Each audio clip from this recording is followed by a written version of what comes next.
Hello everyone, my name is Olivia and I'm a lifelong ballerina and author of 10 ballet stories. Today we have a really exciting video, which is the first video in our Intro to Pointe series.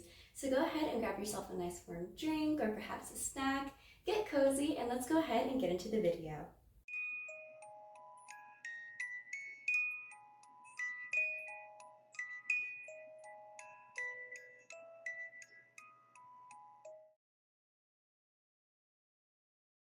Today I'll be going over, well, number one, how to find a place to get pointe shoes, number two, all of my pointe shoe essentials that I recommend to you, and also number three, a few other little tips and tricks as well as what to expect in this series. I just want to give a very big disclaimer that this video series is meant to be a resource used along with traditional in-class, in-person instruction.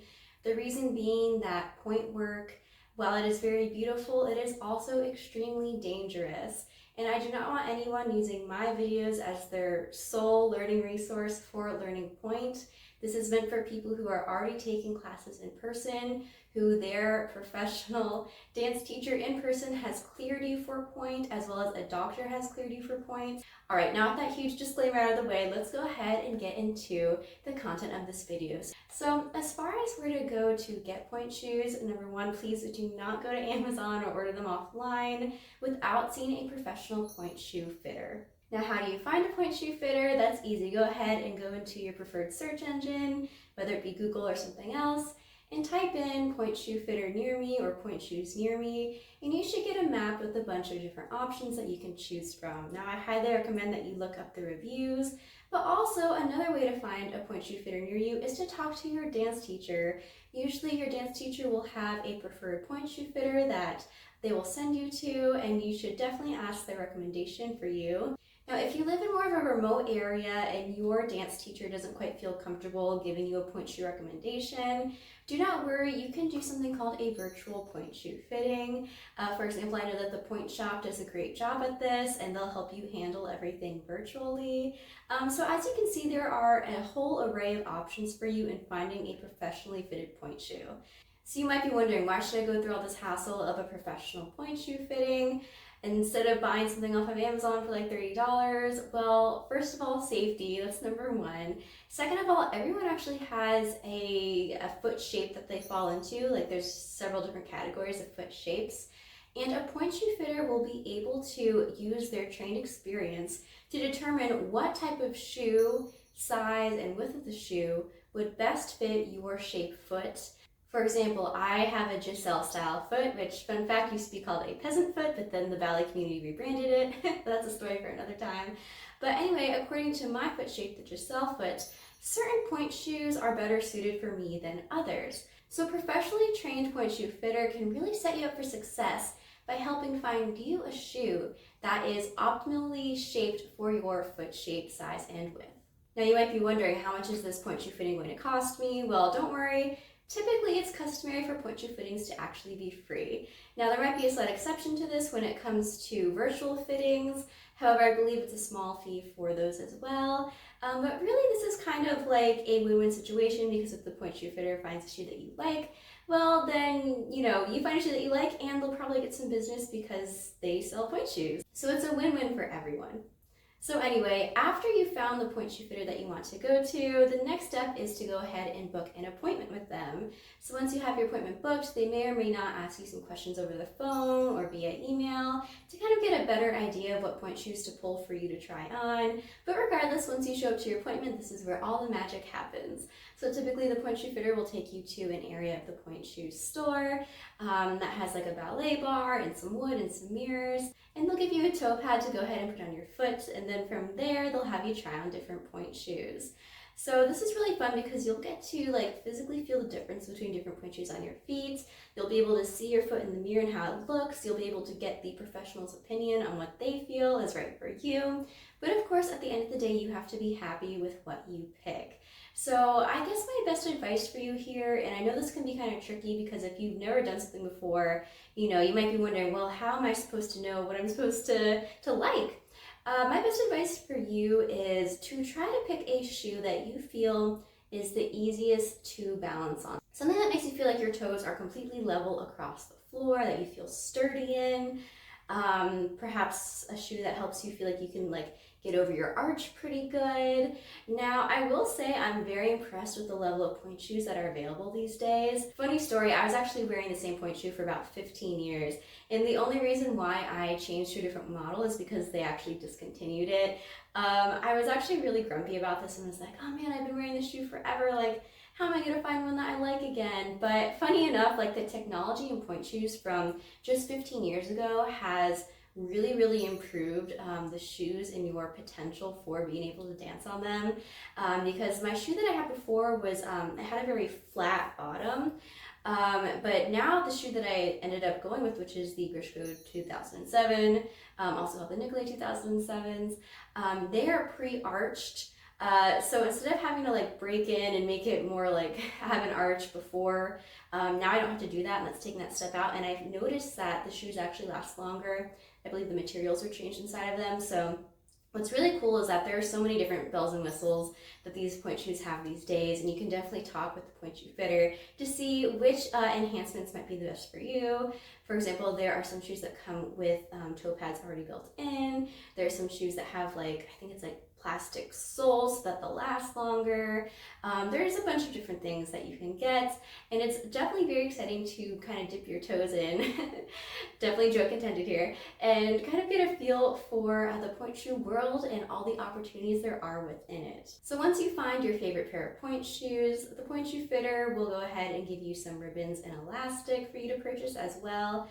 I highly recommend the ribbons that have elastic built into them, because when you're lacing them up around your ankles, it makes it easier to have a bit more of a customized fit, and I've been told is actually a bit more friendly to your ligaments. So then you'll go ahead and purchase your pointe shoes, your ribbons, your elastics, and from there, once you get home, you have to sew them. So my next video in this pointe shoe series will be all about sewing your own pointe shoes. Don't worry, anyone can do it. It's pretty simple. But in this video, we'll continue talking about different essentials that you need, since you'll probably want to pick them up at the pointe shoe store, or perhaps at CVS or some other pharmacy or something like that. All right, so I have all my pointe essentials here, so let's go ahead and get into them.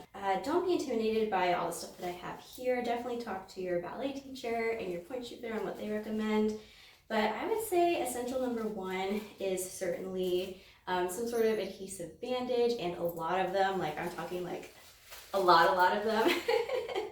I would say this is more important as you're starting out as a new dancer in pointe shoes. The reason being that I recommend that you tape your toes, and I'll show you in just a second of what I mean by that. So in order to tape your toes, you should also get this like adhesive cloth bandage. So for example, this one is a cloth tape from CVS Health. It doesn't have to be CVS brand, it doesn't have to be any special brand or anything, just as long as it's a cloth adhesive tape. Do not make the mistake that I made before and get the waterproof tape, because that will like kind of almost cut off your circulation a little bit, because it's not as flexible and as forgiving. But anyway, I'll go ahead and teach you real quick how to tape your toes. Now, I've done this as a beginner, just to give my toes a little bit like extra protection. And then I've also done this as well as like if I've returned to dance after a long break, like a long summer break or something like that. But essentially, all you do is you go ahead and you take your Band-Aid, you take it out of its little wrapper, and you go ahead and you look for the white padded side.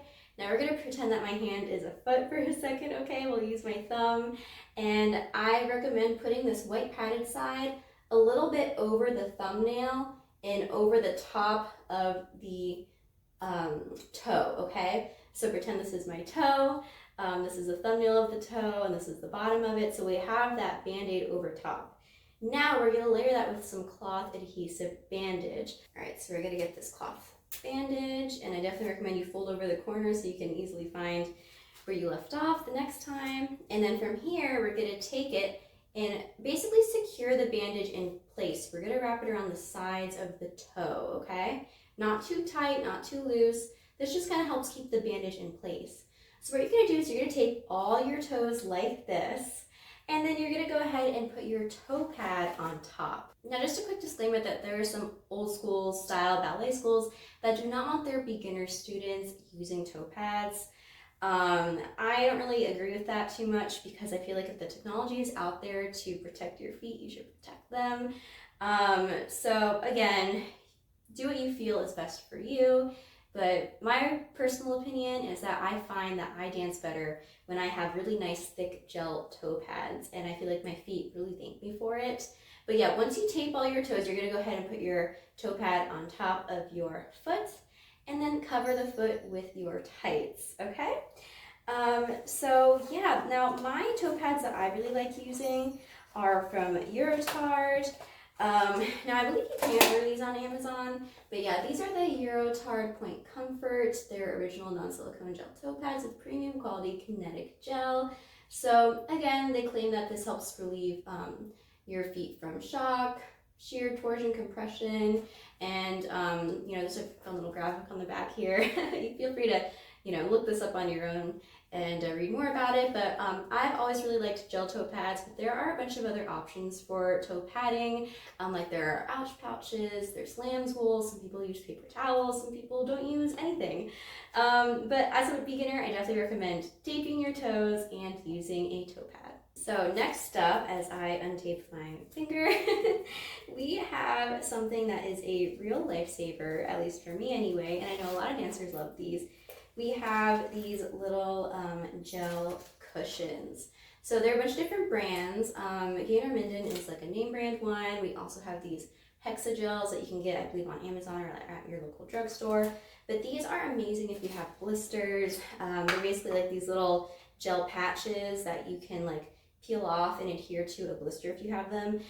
Even if you're not dancing on point, I like to use these like for heels if I'm gonna go out somewhere. I feel like they're super helpful. But yeah, these are absolute lifesavers. This was like a jar of 200 that I got off Amazon.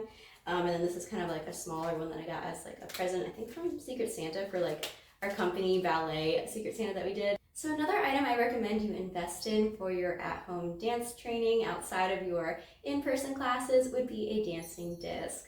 I am an affiliate with Dancing Disc and I absolutely love their company and their product. I actually did an unboxing for them a few months ago, which I'll link above so that you can take a look.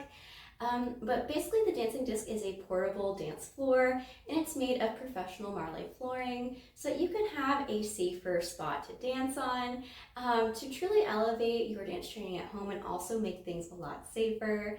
So definitely go ahead and look at that unboxing that I did a little while ago. But for me, especially as I'm coming back from some ankle surgeries, using the dancing disc at home has been a big game changer for me, and especially making my dance training feel a lot safer, and I feel a lot more comfortable being able to train on a professional floor instead of the tile floor that I have here at home. So if you're interested in getting a dancing disc for yourself, I do have a coupon code for you, which I will link right here in the video, but also in the description box below. So definitely go ahead and use that to get a nice discount for yourself if you decide to go ahead and purchase a dancing disc. Thank you all so much for tuning in today. I really hope that you enjoyed learning about my point essentials that I recommend for you. And I'm just so proud of you on your point journey. This is such an exciting adventure for you. And I still remember my first time on point. It is so magical. And I truly hope that you have an amazing time exploring the wonderful world of point. So thank you again for joining me today. If you liked today's video, please like, comment, share, subscribe, all those good things. That would really help bring ballet education to others like you. And don't forget to turn on the notifications as I'll be sharing a lot of great point resources and more point videos, and I would not want for you to miss them. So for example, upcoming we have how to sew your point shoes, as well as some fun tips and tricks for point work. Thanks again, and I hope to see you again soon. Take care.